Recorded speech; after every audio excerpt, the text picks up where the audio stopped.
Hello friends, welcome back to Ammu's kitchen. ఈరోజు recipe వచ్చేసి egg పులుసు కర్రీ అండి. ఎగ్ పులుసును మనం ఏ విధంగా తయారు చేసుకోవాలి ఈ వీడియోలో మీకు చూపిస్తాను. మనం ఎంతో టేస్టీగా ఈజీగా ఎగ్ పులుసుని ప్రిపేర్ చేసుకోవచ్చు. ఇప్పుడు ఏ విధంగా తయారు చేసుకోవాలో చూద్దాం. ముందుగా మనం స్టవ్ మీద గిన్నె పెట్టుకొని అందులో ఒక 3 స్పూన్ల ఆయిల్ వేసుకోవాలి. ఆయిల్ హీట్ ఎక్కాక ఒక హాఫ్ స్పూన్ మెంతులు వేసుకోవాలి. ఒక హాఫ్ స్పూన్ జీలకర్ర వేసుకొని వేయించుకోవాలి.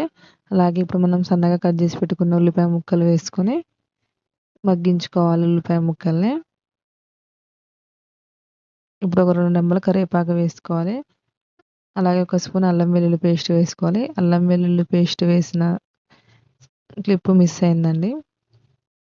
అల్లం వెల్లుల్లి పేస్ట్ వేసుకొని పచ్చివాసన పోయేంత వరకు ఉల్లిపాయ ముక్కలు మగ్గించుకోవాలి. ఇప్పుడు ఒక స్పూన్ సాల్ట్ వేసుకోవాలి. అలాగే ఒక హాఫ్ స్పూన్ పసుపు వేసుకొని కలుపుకోవాలి. ఉల్లిపాయ ముక్కలు మగ్గినాక ఒక 2 స్పూన్ల కారం వేసుకొని 1 నిమిషం వరకు మగ్గించుకోవాలి. ఇప్పుడు అందులో మనం చింతపండు రసం వేసుకోవాలి. పులుపు ఎక్కువగా ఉన్నట్లయితే కొంచెం వాటర్ యాడ్ చేసుకోవచ్చు.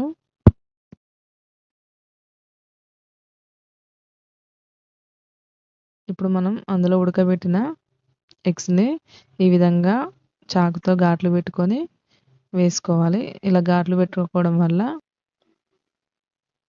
ఎగ్ మంచి టేస్ట్ వస్తుంది. పులుసు లోపల వరకు పోతుంది. మంచి టేస్ట్ వస్తుంది ఘాట్లు పెట్టుకోవడం వల్ల. ఇప్పుడు మూత పెట్టుకొని ఒక 2 మినిట్స్ వరకు ఉడికించుకోవాలి. ఈ విధంగా మనకి మరిగేటప్పుడు పులుసు ఇప్పుడు అందులో ఒక 1½ స్పూన్ ధనియాల పొడి వేసుకోవాలి. అలాగే ఒక పావు స్పూన్ గరం మసాలా వేసుకోవాలి. మనం మెంతి పిండి కూడా వేసుకోవచ్చు. కాకపోతే మనం ముందే మెంతులు జీలకర్ర వేసుకున్నాం కాబట్టి అవసరం లేదు. మనం మెంతులు జీలకర్ర ముందుగా వేసుకోకపోతే మెంతి పిండి వేసుకోవచ్చు. ఇప్పుడు కొంచెం కొత్తిమీర వేసుకొని మంట లో ఫ్లేమ్లో పెట్టుకొని ఒక 5 మినిట్స్ వరకు మనకి పులుసు చిక్కబడేంత వరకు ఉడికించుకోవాలి కర్రీని. 5 మినిట్స్ తర్వాత మూత తీసి ఒకసారి కలుపుకుందాం. మనకి పులుసు కూడా చిక్కబడింది.